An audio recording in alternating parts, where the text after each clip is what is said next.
ನಮಸ್ಕಾರ ವೀಕ್ಷಕರೇ, ತಾವು ನೋಡ್ತಾ ಇದ್ದೀರಾ ಎವನ್ ನ್ಯೂಸ್. ನಾನು ನಿಮ್ಮ ಮಲ್ಲಿಕಾರ್ಜುನ್ ಬಂಡೆ.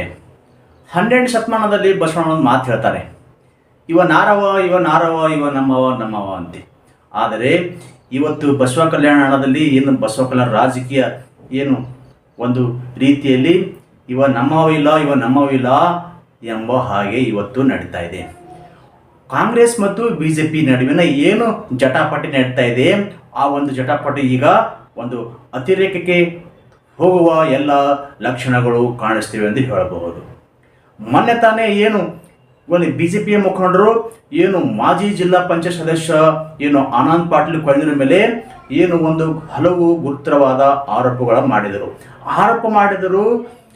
ಪರವಾಗಿಲ್ಲ, ಆದರೆ ತಮ್ಮ ರಾಜಕೀಯ ತೆವಲಿಗೋಸ್ಕರ ಏನು ಇವತ್ತು ದೇವರು ಜಾತಿ ಮತ ಅಂತ ಹೇಳಿ ಅವರನ್ನು ಮಧ್ಯದಲ್ಲಿ ಹೇಳ್ಕೊಂಡು ರಾಜಕೀಯ ಮಾಡುವುದು ಎಷ್ಟರ ಮಟ್ಟಿಗೆ ಸರಿ ಎಂದು ಬಸವ ಕಲ್ಯಾಣದ ಪ್ರಜ್ಞಾವಂತ ನಾಗರಿಕರು ಪ್ರಶ್ನೆ ಮಾಡ್ತಿದ್ದಾರೆ. ಪರವಾಗಿಲ್ಲ, ನೀವು ರಾಜಕೀಯ ಮಾಡಿ, ಅಭಿವೃದ್ಧಿ ವಿಷಯ ಕುರಿತು ಏನು ಹಲವು ಗಂಭೀರ ವಿಷಯ ಕುರಿತು ನೀವು ಚರ್ಚೆ ಮಾಡಿ, ವಿರೋಧ ಮಾಡಿ. ಆದರೆ ಇವತ್ತು ತಮ್ಮ ವೈಯಕ್ತಿಕ ಹಿತಾಸಕ್ತಿಯನ್ನು ಇಟ್ಟುಕೊಂಡು ಒಬ್ಬರ ಮೇಲೆ ತೇಜವಾದ ಮಾಡುವಂಥ ಕೆಲಸ ಮಾಡ್ತಿರುವುದು ಯಾಕೆ ಎಂಬ ಪ್ರಶ್ನೆ ಜನರಲ್ಲಿ ಕಾಡತೊಡಗಿದೆ. ಎಲ್ಲ ಪಕ್ಷಗಳು ಸೇರಿ BJP ಆಗಲಿ, JDS ಆಗಲಿ, ಕಾಂಗ್ರೆಸ್ ಆಗಲಿ, ತಾವು ಯಾವುದೇ ಕಾರಣಕ್ಕೂ ನೀವು ಆರೋಪ ರಾಜಕೀಯ ಮಾಡಿ, ಆದರೆ ವೈಯಕ್ತಿಕ ನಿಂದನೆಗಳು ಆರೋಪ ಮಾಡುವುದು ಎಷ್ಟರ ಮಟ್ಟಿಗೆ ಸರಿ, ಇದು ತಪ್ಪು ಎಂದು ಏನು ಬಸವ ಕಲ್ಯಾಣ ಪ್ರಜ್ಞಾವಂತ ನಾಗರಿಕರ ಪ್ರಶ್ನೆ ಆಗಿದೆ. ಹೌದು, ಇವತ್ತ ಆಡಳಿತ ಪಕ್ಷದಲ್ಲಿರುವಂತಹ ಏನು ನಾಯಕರುಗಳ ಹಲವಾರು ಏನು ತಪ್ಪುಗಳು ಕಾಣ್ತವೆ, ಅವುಗಳನ್ನು ಜನರಿಗೆ ಎದುರಿಗಿಸಿ ತೋರಿಸುವಂಥ ಕೆಲಸ ಏನು ವಿರೋಧ ಪಕ್ಷದ ನಾಯಕರು ಮಾಡ್ತಾ ಇದ್ದಾರೆ ಅಂತ ಹೇಳ್ಬೋದು. ಅದು ಎಷ್ಟು ಮಟ್ಟಿಗೆ ಸರಿ ಇದೋ ತಪ್ಪಿದೋ ಎಂಬುದು ಏನು ಗೊತ್ತಾಗ್ತದೆ.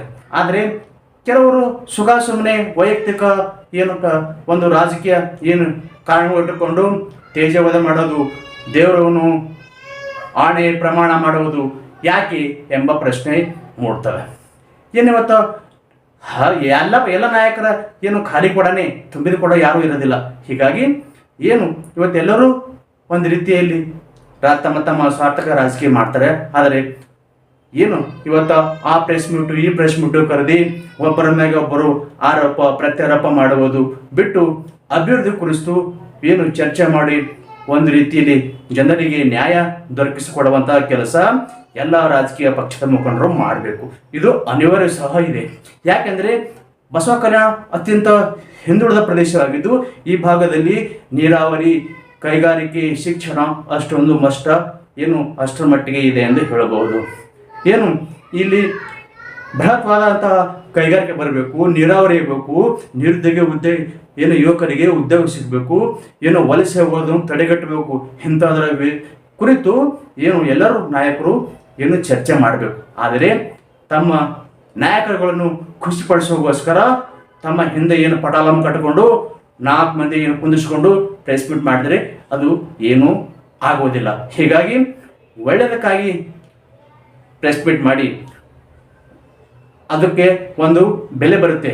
ಆದರೆ ಯಾವುದಾವುದೋ ವಿಷಯ ಇಟ್ಟುಕೊಂಡು ತಮ್ಮ ವೈಯಕ್ತಿಕ ಟೀಕೆ ಟಿಪ್ಪಣಿ ಮಾಡುವುದು ಎಷ್ಟರ ಮಟ್ಟಿಗೆ ಸರಿ ಎಂದು ಏನು ಬಸವ ಕಲ್ಯಾಣದ ಪ್ರಜ್ಞಾವಂತ ನಾಗರಿಕರ ಪ್ರಶ್ನೆಯಾಗಿದೆ.